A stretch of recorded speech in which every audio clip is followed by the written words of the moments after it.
El de este documental es uno de esos temas que no estaban previstos al inicio del rodaje. Y no porque careciera de interés, todo lo contrario, sino porque dábamos por seguro que iba a ser imposible filmarlo.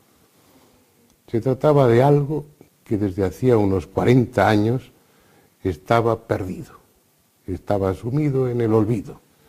Un misterio concerniente a unas 30.000 figuras de barro de las que después en el documental hablaremos extensamente. Pero ¿por qué el interés de esas figuras?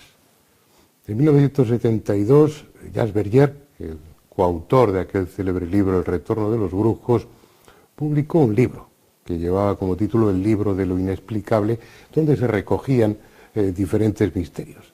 El primer capítulo, firmado por Ronald Wilson, se refería a las figuras de Acámbaro. Unas extrañas figuras, toscas figuras realizadas en barro, cuyo misterio, insisto, descubriremos después en el documental. Pero al misterio en sí de las propias figuras se unía el de su localización. Habían desaparecido. Desde hacía décadas no había vuelto a saberse de ellas, no habían vuelto a ser fotografiadas y mucho menos filmadas. Su paradero era un misterio. Y ahora viene lo pintoresco del caso. Nosotros dimos con ellas. ¿Cómo? Pues con un sistema, con una investigación tan laboriosa como la de llegar a la ciudad de Acámbaro y preguntar por ellas. Gracias a esa ingenuidad, a esa forma de actuar tan lógica que a nadie se le había ocurrido, fuimos los primeros en el mundo que conseguimos filmar las figuras de Acámbaro. Mientras yo estaba en esa tarea, Juan José Benítez se dirigió a la laguna de Tayacuta, cerca de Acámbaro, para aclarar otro misterio, el de un monstruo acuático llamado Chan, similar al monstruo del lago Ness, y que, como verán después, también guarda relación con las figuras de Acámbaro. Y por último quiero llamarles la atención sobre un detalle. Me verán y me escucharán decir en el documental que esa había sido la primera vez y posiblemente la última en la que las figuras de Acámbaro eran filmadas y que después de esta ocasión probablemente volverían al olvido. Afortunadamente no fue así. La presencia de un equipo numeroso como el nuestro en aquella pequeña ciudad y luego la difusión de esta serie consiguieron que las autoridades tomaran en cuenta a las figuras de Acámbaro y hoy exista un museo en esa ciudad donde muchas de ellas puedan ser contempladas.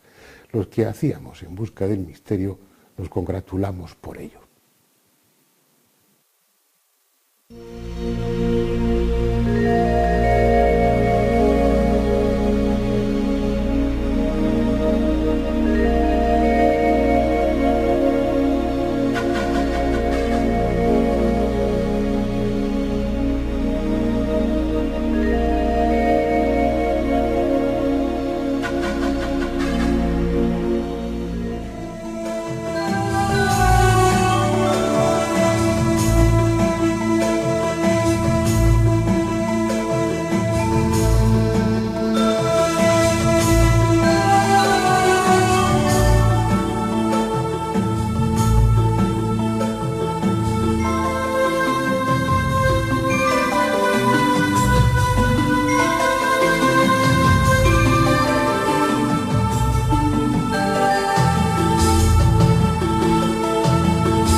Aquel día nuestro destino era una pequeña ciudad del estado de Guanajuato, en México, Acámbaro.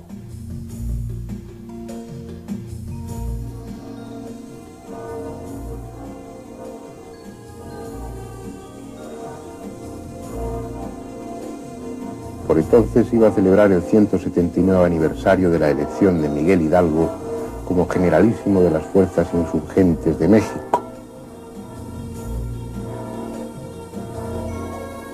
Hecho que tuvo como escenario la ciudad de Acámbaro el 22 de octubre de 1810.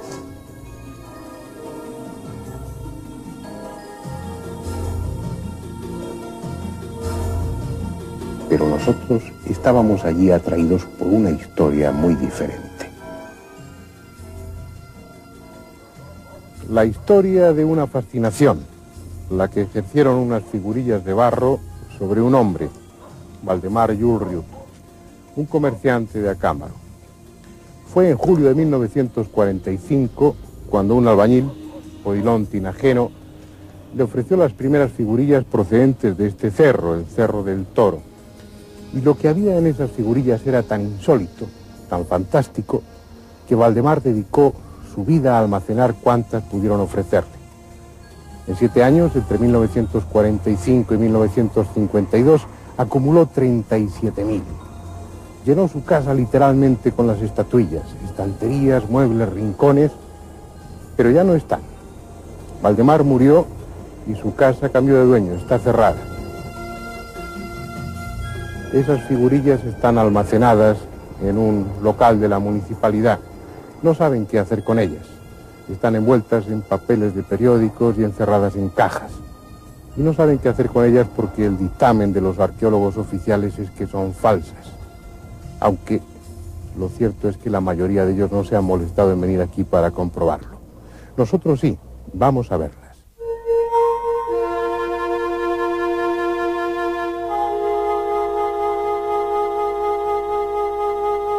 Aquí está el sueño de un hombre, almacenado sin orden alguno en cajas de cartón.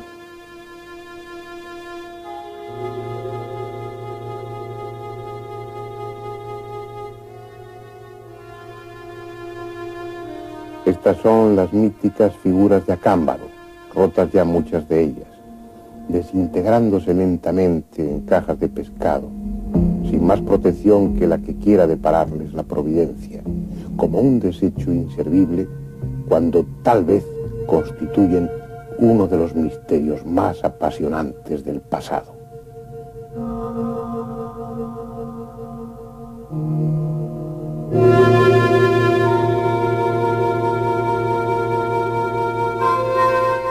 Algunas son de la cultura de Chupícuaro, que estuvo instalada en esa zona hace 2800 años. Otras son toscas imitaciones, burdas piezas falsificadas, pero muchas son la más fantástica galería de animales fabulosos que pueda imaginarse.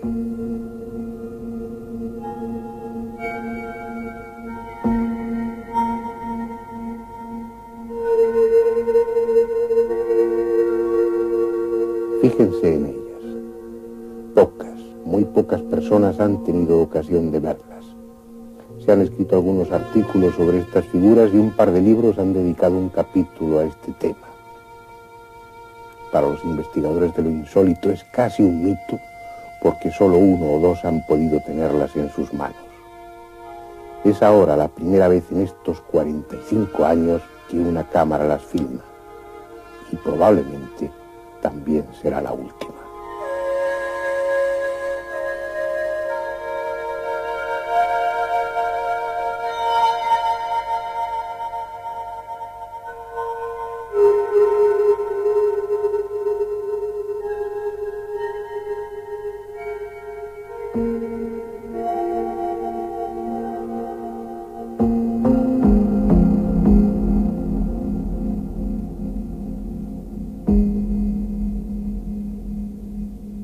Y es posible que no haya otra oportunidad de filmarlas, ni siquiera de fotografiarlas, porque las figuras de Acámbaro se han convertido en algo incómodo que conviene tener oculto. Los arqueólogos institucionales niegan su autenticidad. No encajan en ninguna cultura conocida. Su estilo no se parece al de ningún otro pueblo del pasado mesoamericano. Y además se han encontrado algunas evidentemente falsas. Todo ello es suficiente para condenarlas al olvido. Sin embargo, los investigadores especializados en lo aparentemente inexplicable se han sentido atraídos por ese tema y no se conforman con esa conspiración de silencio oficial.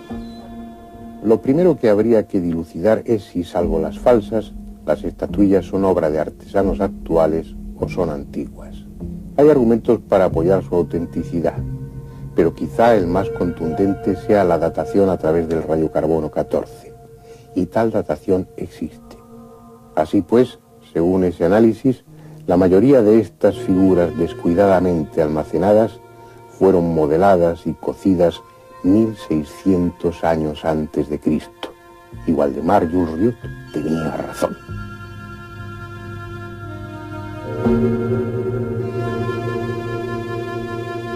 Probablemente se equivocó en otras cosas. Él atribuía su origen a la civilización atlante y las suponía mucho más antiguas. Tal suposición se basaba en que esas toscas figurillas de barro habían sido encontradas en un espacio muy reducido. Además de sus 37.000 hay otras 10 o 15.000 en Estados Unidos, y todas almacenadas en el Cerro del Toro, como si alguien del pasado hubiera querido dejar un testimonio para la posteridad. Pero la otra cuestión, tal vez la más enigmática, es ¿qué representa? Algunas recuerdan animales del Mesozoico, como esta, que es similar a un dimetrodonte. Pero la mayoría más parecen fruto de un delirio que la representación de animales extinguidos. Muchos son anatómicamente imposibles, absurdamente desproporcionados, como si quienes los modelaron hubieran querido jugar a ser dioses creadores de una fauna monstruosa y disparatada. Quizás son la plasmación de sus terrores, la materialización en barro de los seres que poblaban su infierno. Quién sabe si el fruto de artesanos que en sesiones colectivas alucinaban bajo el efecto del peyote o de otro alucinógeno.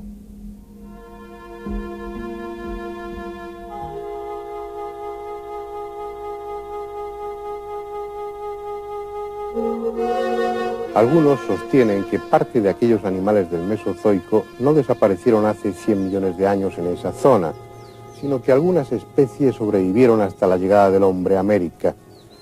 Y este impresionante recuerdo fue transmitido de generación en generación, como el testimonio oral de una época en la que la Tierra estuvo habitada por gigantescas y monstruosas criaturas. Cualquier hipótesis, por disparatada que parezca, es menos atrevida que las figuras mismas, sólidas, tangibles y sin sentido para los hombres de ahora, pero lógicas en su momento. Nadie, por antiguo o loco que sea, modelaría 50 o 60.000 figuras para gastar una broma a los que 3.600 años después las iban a desenterrar. Ahí están. Ahí quedan las figuras de Acámbaro, filmadas al menos una vez antes de que se desintegren y con ellas se fragmente también su misterio para sumirse después en el olvido. Un misterio que posiblemente se resuelva cualquier día, porque bastaría con encontrar en aquella zona de México uno de esos animales del Mesozoico supuestamente extinguidos para deducir que quienes modelaron las figurillas de Acámbaro lo hicieron basándose en la realidad, aunque su imaginación o su temor les llevara a deformarlos y resaltar su aspecto monstruoso. Pues bien, a 50 kilómetros en línea recta de Acámbaro existe una laguna en la que, según la tradición indígena, vive un monstruo al que aún le realizan ofrendas. Una criatura que parece ser más que una leyenda. Por eso, mientras parte del equipo dedicaba su atención a Acámbaro, Juan José Benítez salió de Ciudad de México con dirección al Valle de Santiago para investigar la posible existencia de ese pariente del monstruo del lago Ness.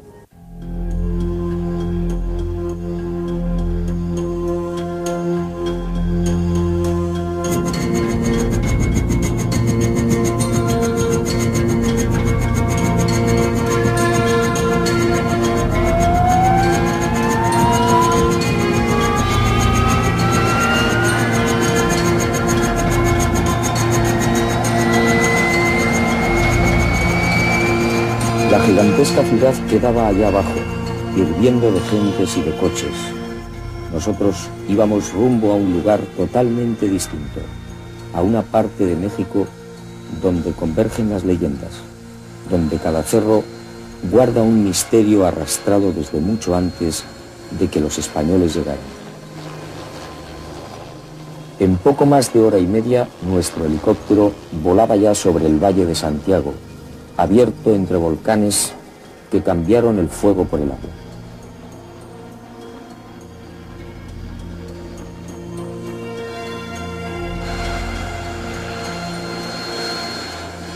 La ciudad, que tomó el mismo nombre de Valle de Santiago, también en el estado de Guanajuato, como la cercana Acámbaro, parece descansar a la acogedora sombra de uno de esos volcanes dormidos, cuyo cráter se transformó en laguna.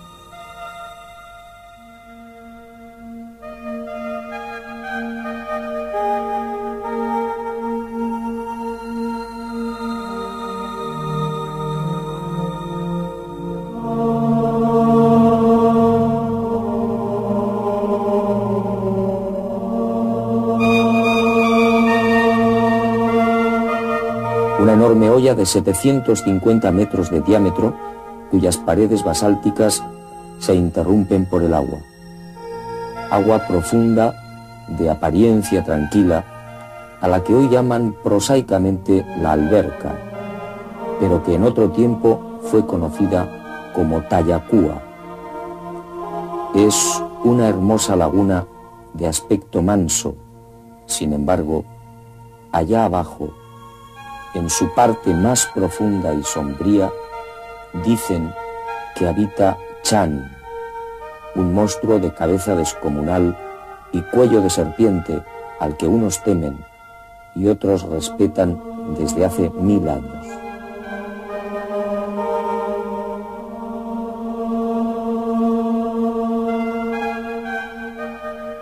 Por extraño que parezca, bajo las aguas de este lago cráter mora una extraña criatura cuya antigüedad no es completamente conocida, pero de la cual tenemos testimonios toltecas y mayas de 1000 años a la fecha. Bajo el agua adopta la forma de una serpiente monstruosa y aquí permanece de septiembre a mayo. En mayo se transfigura para convertirse en una serpiente de viento que ha de traer las nubes sobre las sementeras del maíz que constituye nuestro sustento, que constituye nuestra carne. Y así, el día 26 de septiembre, cuando el Chan regresa a esta alberca a guardar el agua que ha de servir como reservorio para la próxima temporada de lluvias, la gente agradecida viene a ofrendar al Chan las primeras semillas del maíz tierno, los elotes, los tamales, en testimonio de su grandeza y de su compasión para con el pueblo, porque le ha dado el agua.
Él es Dios.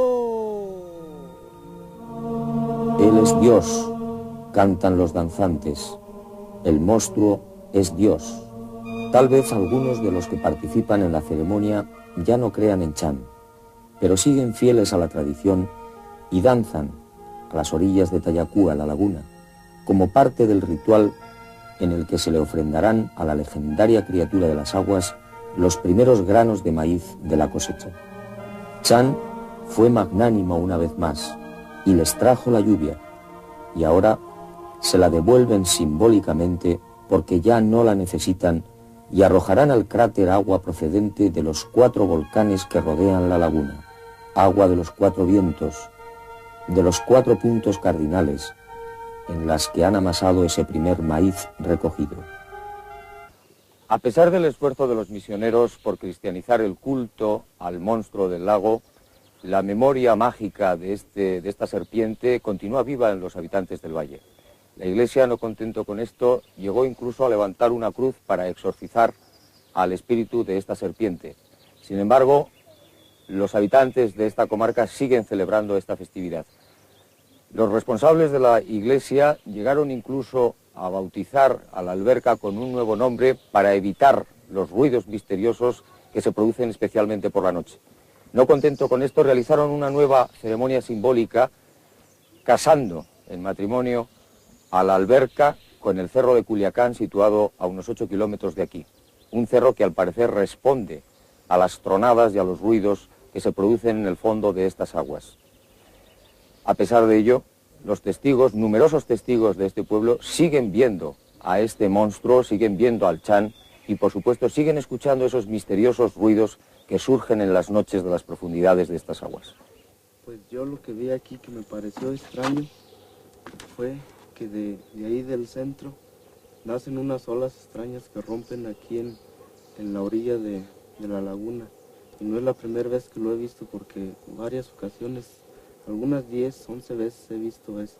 Y me parece extraño. Porque yo me doy cuenta porque yo aquí vivo, soy pescador aquí. Yo aquí duermo, yo estoy día y noche aquí. Me encontraba pescando. Al estar pescando oí un ruido extraño entre los matorrales.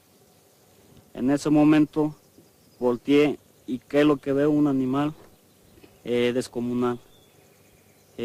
Tenía la forma de una tortuga gigantesca sin concha. Yo vi cuando entró al agua y en microsegundo ya estaba en otra orilla.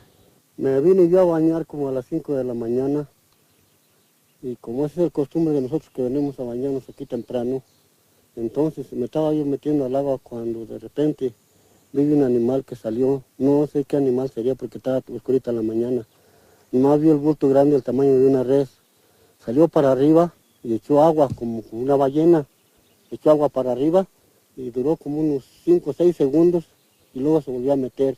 Entonces ya me dio miedo a mí y ya no me bañé. Lo que hice fue que salí, me fui y ya tuve miedo de venir ya después. Iban a bañarse. Iban a bañarse. Su hermano y un sacerdote. Yo y un sacerdote. ¿Y qué les sucedió? ¿Cómo? ¿Qué les ocurrió? Que pues encontraron ese animal y por eso no se bañaron ya. ¿Y cómo era ese animal, señora? Largo, dice como es con los cocodrilos. Pues yo casi de animales no conozco, señor. Nomás soy algo temerosa y no rehuyo de todo peligro. Yo nomás conozco estas que se arrastran, las culebras, pero animales sí. Pero ellos decían que era un animal largo, negro, así manifestaban el que así largo, pero no alto, que chaparro. Al igual que en el lejano lago Ness, en no pocas ocasiones se ha intentado desvelar el misterio allí donde presumiblemente se oculta, es decir, bajo la superficie de las aguas. Para unos, los ruidos que de cuando en cuando conmueven la laguna son ocasionados por el monstruo. Equipos de submarinistas han buscado una y otra vez, llegando hasta la profundidad que sus medios les permiten. El comandante Juan Quiroga, al frente del Escuadrón de Rescate Acuático, se ha brindado gentilmente para acompañarnos en una inmersión en la laguna de la Alberca. Comandante, ¿qué profundidad tiene este lago aproximadamente? Bueno, aproximadamente tiene en su superficie máxima 47 metros de profundidad. Actualmente, al paso de los años, se ha disminuido este nivel, ya que los afluentes son mínimos que alimentan este lago. Actualmente tiene alrededor de 20 a 25 metros aproximada la superficie del agua en este lugar. La parte inferior del cráter es cóncavo, tiene una superficie cóncava. En la parte más profunda es el centro de lo que es el cráter en sí. Su composición del agua, sus características son, normalmente tiene mucho sodio, mucho calcio. El fondo de la laguna está totalmente en estado de putrefacción. ¿Qué tiempo tenemos de inmersión con las botellas? Aproximadamente 30 minutos. Cuando usted quiera, comandante, iniciamos la inmersión. A sus órdenes. Muy bien.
Martín, ¿qué tal?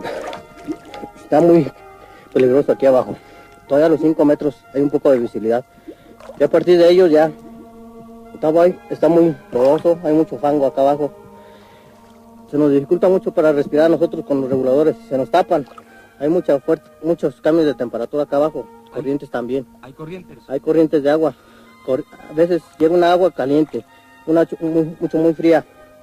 Abajo sí está demasiado fría el agua. ¿Es peligroso? Es muy peligroso para nosotros. ¿Hay posibilidad, Martín, de que exista ahí algún animal? Pues posiblemente hay algún animal por ahí.